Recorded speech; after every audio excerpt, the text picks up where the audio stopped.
Not. Help is on the way. That's why we're joined by the stars of the FPL family, Sam and Lee Bonfield. Sam, Lee, welcome along. Before we get into the main talking points, I did say before the break that it was an 11 a.m. deadline, but we haven't got a lunchtime Premier League kickoff, so apologies, everyone. You've actually got until 1:30 to make those choices. Now, before we get into the main crux of who's coming in and who's going out, let's have a look at how you two are doing on the Sky Sports Mini League. Are you the Forest or the Arsenal at the moment? I feel a bit more like the Arsenal at the moment, although I have had a couple of difficult weeks, actually, a couple of below par weeks. I'm looking forward to, I hope, getting back to green arrows over the next couple. Yeah, every time I come here, I seem to slip further down the Sky Sports League's overall rank. So it's not great, but it's been a difficult kind of couple of weeks. My midfield seems to be letting me down. I've spent a lot of money there, so I need them to return this weekend. I think you can close that gap. Yeah. Look, loads of time to go. Plenty of time. Loads of time. Look, there's plenty to talk about with regards to this weekend's Premier League action. But before we go any further, let's remind you about a few of the standout performers from game week 14. And there he is again. Reece Nelson at the double. And the Gunners running away with it. Once again by Callum Wilson. He's in the mood for a World Cup. Fantastic goal again for Foden and for Kiefer Moore. Trademark header from Kiefer Moore. No doubt about the big question this weekend. Should you be captaining Erling Haaland? He's been an injury doubt all week going into Manchester City's match against Fulham. Manager Pep Guardiola revealed he was back in training yesterday and he looked good. Here's what a certain former City player is going to do ahead of game week 15. We're all trying to work out whether Erling Haaland's going to play. Are you going to captain him? Of course I am, yeah. So you're optimistic or confident? I'm going captain, Haaland, vice-captain, De Bruyne. The Manchester City team selection is always tough. We call it Pep Roulette in the FPL community. Who are your favourite City assets to own? Cancelo. He always gets the goal or assist or a clean sheet. Foden's good, but the last couple of weeks, Pep's not started him. So 8 million it's a bit expensive. Haaland's a must. Kevin De Bruyne, Bernardo Silva.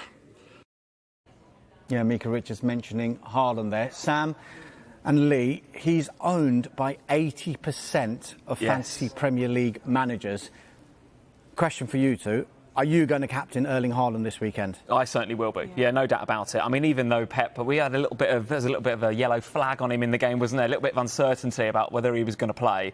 But as soon as I heard Pep Guardiola say he's much better, I think we're going to have Pep, as usual, was going to assess him after the training yesterday, but I think he'll be all right. And actually, Fulham do concede a lot of chances down that middle as well. So if you've got Kevin De Bruyne, if you've got Haaland, both of those are really good captaincy options this week. Yeah, I'm captaining Haaland. When he's got that level of ownership, I'd rather captain him and not risk the drop in overall rank that comes with not having captained him. Plus, actually, Haaland for 30 minutes is probably better than a lot of the other players in the game as captain right now. These news conferences are pretty frustrating, aren't they? They are. They're not giving much away, these managers, aren't they? Absolutely, yeah. Especially Pep Guardiola, by the way. Look, this could be a big week for mid-price striker options, Lee. Who are the alternatives if managers choose not to go with Erling Haaland?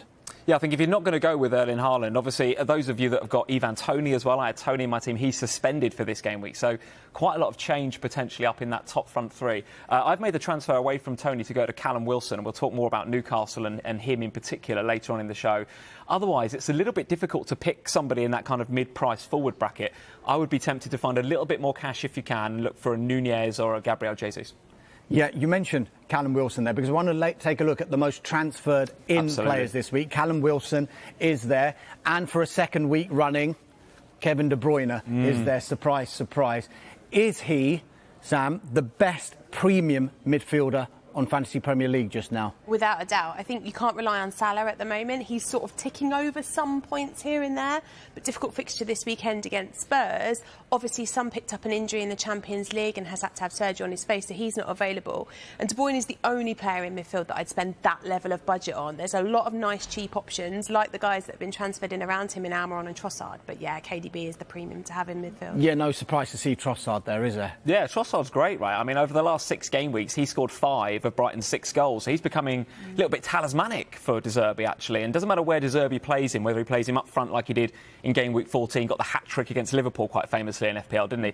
Or whether he plays him in that kind of wing-back role, seems to be getting in all the right places to pick up FPL points. So no surprise to see him up there, Dharmesh. Yeah, no surprise there. So those are the transferred in. Let's have a look at the transferred out. Unsurprisingly, the suspended Ivan Toney is there. Interesting to see as well there, the second player on that list, Phil Foden.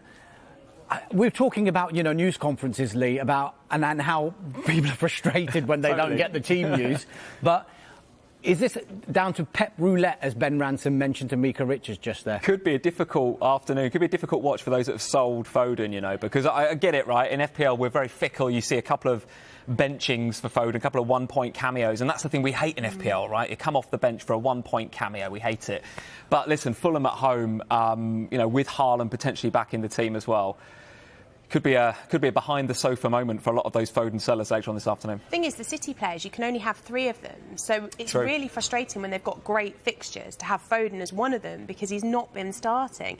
And you could have had KDB in that time as well, where he's been performing really well. So KDB, Haaland and Cancelo look great, but I've still got Foden and I'm really reluctant to sell him because he's got the potential in him to go absolutely massive against Fulham if he gets minutes. Sums up the frustrations of FPL generally, doesn't it? Totally. We asked Guardiola why Foden hasn't been starting recently, and this was Pep's response.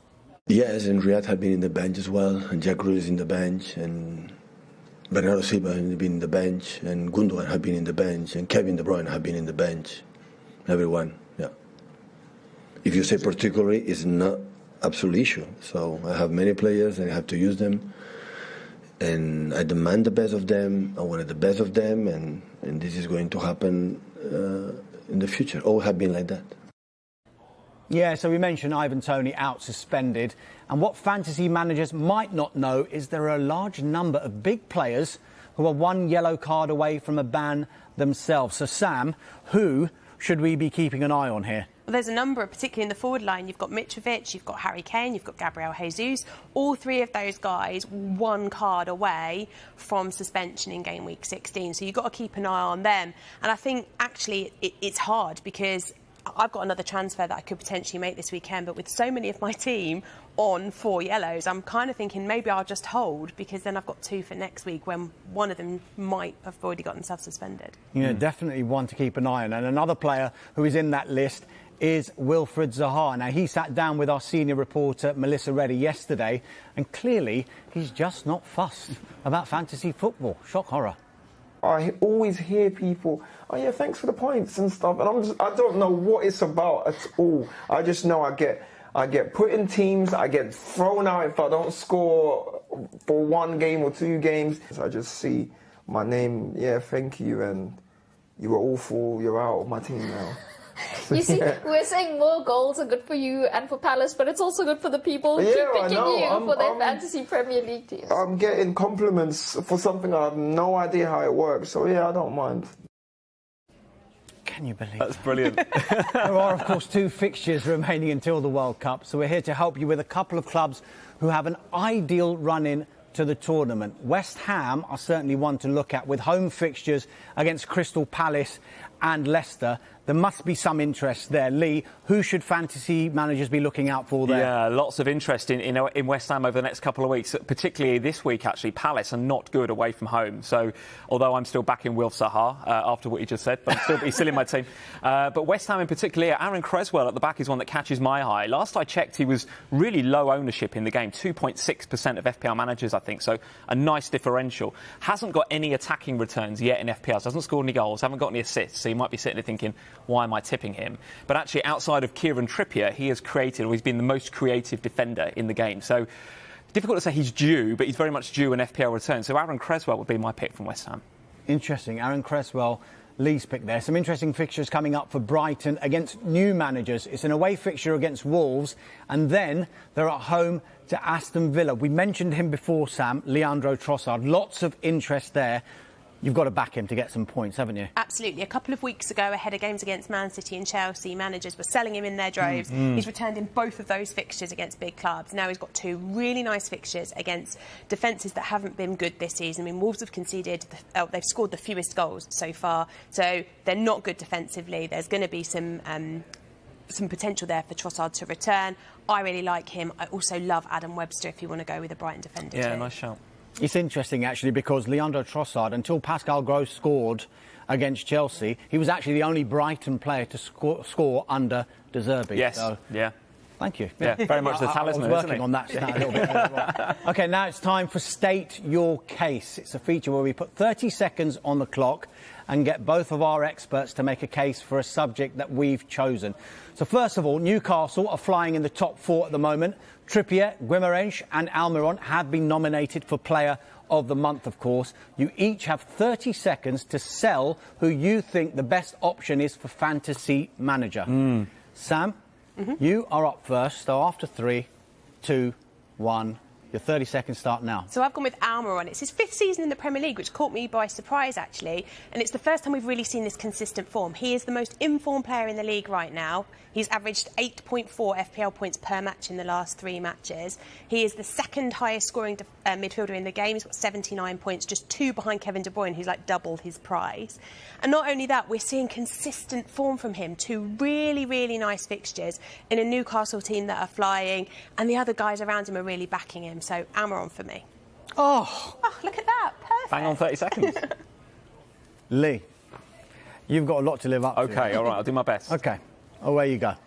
So I'm going to go with Kieran Trippier. I think he's the obvious choice, actually. 77 points so far in FPL. That's the highest among defenders. And he's actually the 3rd most creative player in the game as well. So in terms of chances created, only Andreas Pereira, interestingly, and Kevin De Bruyne have created more chances than Trippier. He's on set pieces, takes free kicks, takes a lot of corners for Newcastle. And, of course, they're playing against the Southampton side this weekend, who have already scored, I think, 4 goals in their last 6 games. So they're a little bit shot shy, a little bit lacking in the attacking department. So returns at both ends of the pitch for Kieran Trippier this week. He can assist Almiron. You've done this before. Fantastic. Bang on 30 seconds. Almiron and Trippier. Yes. Guimarães you didn't go for, but Guimarães himself says this. His vote is Miguel Almiron, as you can see. Look at this tweet. Very proud to be running for Best of the Month again, but I wanted to ask you to vote for Miggy. Even if me and Trippier are doing well, Miggy is living his dreams. Love that tweet. That's great, isn't it? Yeah. Love that.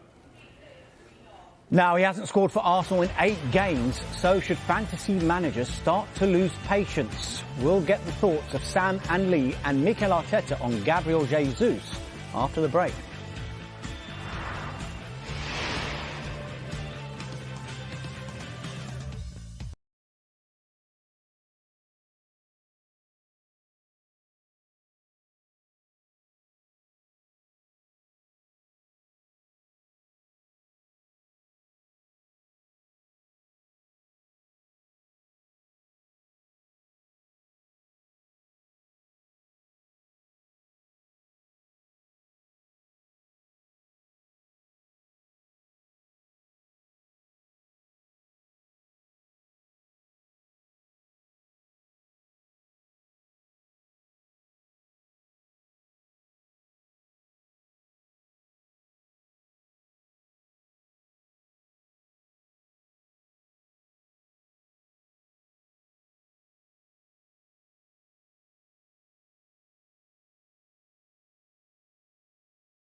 Welcome back. Sam and Lee are here, and now it's time for a game of Who Am I? As you can see. Now, it's a game of speed, and you'll be going head-to-head, and whoever comes up with the answer first will win. So we've got 3 players that you've got to try and guess. Here is your first, so just jump in when you know the answer, OK? My price has risen by 0.7 million. Only Kevin De Bruyne has scored more midfield points than me, and I was teased during the Premier League trophy parade. Who am I? That's Almiron. And I just said that in State My Case as well, didn't I? That it was and there is Miguel Almiron, so I make it 1-0 to Lee. All right.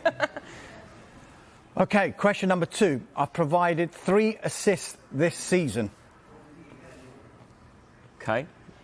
OK, no, OK. I'm not sure. I've scored 5 goals this season. 3 assists, 5 goals. Martinelli? Wow. Oh. And the final one was I'm the most owned midfielder. Didn't even need the final clue there. That's very good. The answer very is good. Gabriel Martinelli. So it is now 1-1. We have a decider. We've got a tiebreaker situation, ladies and gentlemen. Now, I scored 0 fantasy points last season. OK. I've scored more bonus points than any other keeper this season. Henderson? Whoa. Oh. Is it deep? Oh, fabulous shout. Very good. Yeah, very good. 1-0 down, 2-1 up. Yes. What a comeback. Fantastic. The answer is indeed Dean Henderson. Now, look, we asked you to get in touch on Twitter with your FPL dilemmas ahead of game week 15. Loads of responses, and as promised, we'll put the best of them to our experts. So we've got a regular on the show, that's FPL Heisenberg.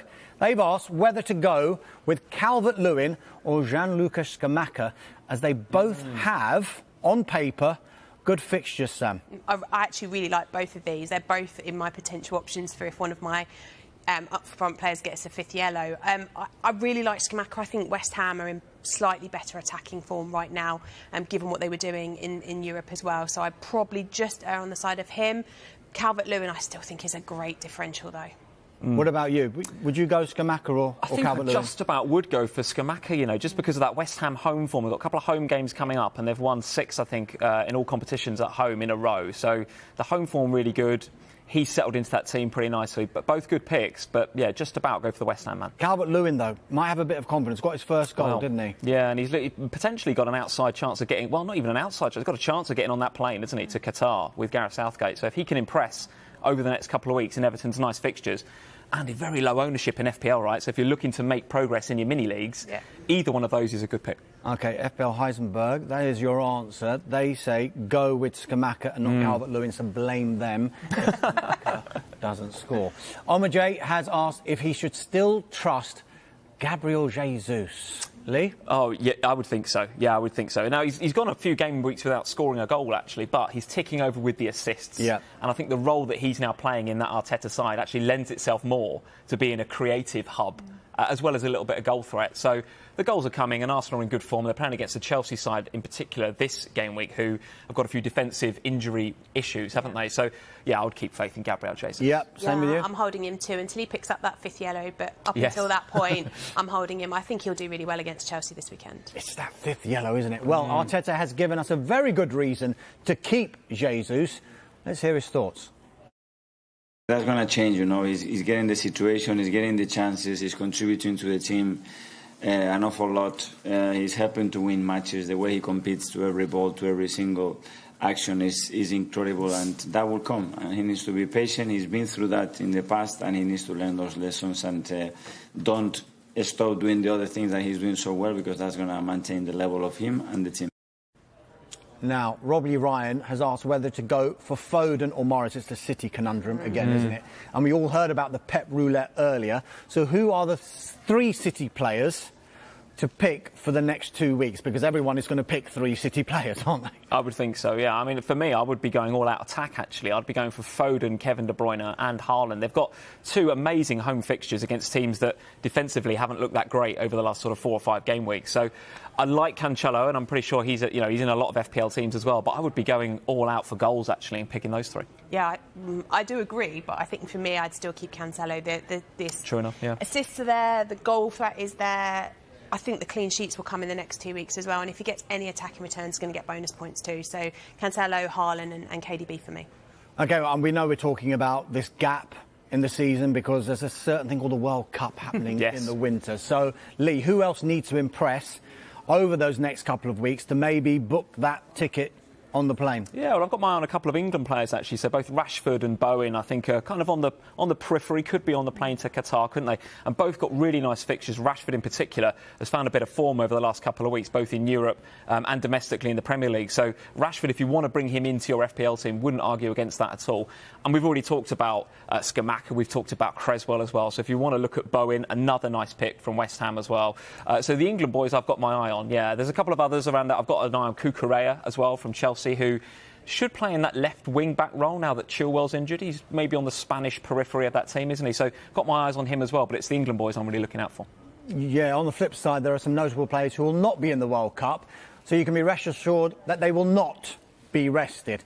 Are any of these players worth looking at? Well, there's a few, and even the ones that are not on the graphic in Haaland and Salah as well. So there are a number there that I think are really nice. Of course, my old friend Almiron strikes again. I think he's the standout pick there. And interesting, we've got Aubameyang versus his old club Arsenal this weekend. Yeah. So he could have a bit of a point to prove and be a really good differential this weekend. OK, time to look at your teams. Lee, what changes have you made?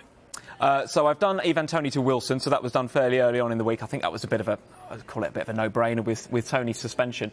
I'm also potentially looking at bringing in Creswell after having talked about him earlier in the show, maybe for Cucurella. But that would give me a bit of a benching headache. I'd then have to bench one of my back 3, which I quite like the look of, or I potentially could bench Mitrovic as well. So still a lot to be decided, and because we've got a bit of a later deadline, I've got some time to make that choice. OK, and Sam? I got rid of Wilf Zaha after his comments about how he doesn't play fantasy. I just had a bit of enough of the lack of returns from him in recent weeks, which means he's guaranteed to get a hat-trick later. But Almiron came in for me. The form and the fixtures are so great. Yeah. Now, look, before we go, I hear this weekend is a special one for both of you, as it's the FPL Family Derby. Spurs, Sam, that's your team. Yeah. Liverpool, yes. Lee, that is your team. Now, I know you're quite competitive with the FPL, but is it going to get very, very competitive? I'm going Sunday? to Spurs to get out of the way. We don't like watching these games together, so I'm off to the Tottenham Hotspur Stadium to watch the game and leave Lee at home with the kids. Yeah, okay. It was interesting. The Champions League final a few years ago, which was Liverpool versus Spurs, that's probably the most heated it's been in our living room. But a Premier League game this weekend will be just as bad, yeah. Son missing. What are your predictions? Oh, it's difficult because Spurs are missing a few of our attackers, but I still think the home fixture will probably just edge it out. 2-1 Spurs, might be a draw, 2-2, but I'll go with the Spurs win. Yeah, I think Klopp's got a few injuries as well, so I'm not taking the injuries as an excuse from you Spurs fans. So I think I would take a draw for Liverpool. The away form for Liverpool hasn't been too great as it so far this season, so I'll take a draw. But listen, I've got to back Liverpool. I'd like to go 2-1. OK, Sam, Lee, thank you very much for your time. So if anyone has any issues about their advice, then I will pass on their Twitter handles and their email addresses. Don't forget, you can still join our official Sky Sports News Mini League. Head to the official Fantasy Premier League website or app and enter the code E7FT7M. Up next, our feature interview with the Leeds winger, Rodrigo. Stay tuned.